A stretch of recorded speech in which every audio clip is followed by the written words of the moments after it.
அஸ்ஸலாமு அலைக்கும். இது வந்து அரைக்கீரை வந்து ஒரு அரை கட்டு எடுத்து ஒரு கட்டு வாங்கி அதில் பாதி போட்டிருக்கேன்.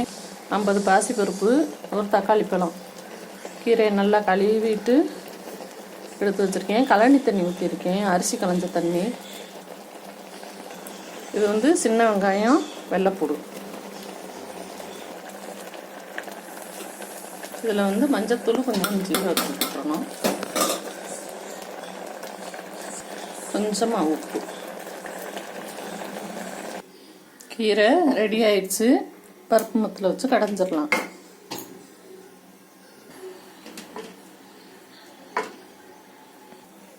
நல்லெண்ணெய் காஞ்சிடுச்சு.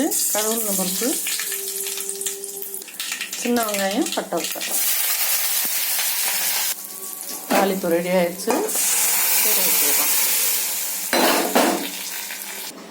இந்த மாதிரி செஞ்சு பாருங்கள். டெய்லி ஒரு கீரை எடுத்துக்கிறணும். சோத்தில் ஊற்றி சாப்பிட ரொம்ப நல்லாயிருக்கும். இந்த மாதிரி செஞ்சு பாருங்கள். அஸ்ஸலாமு அலைக்கும்.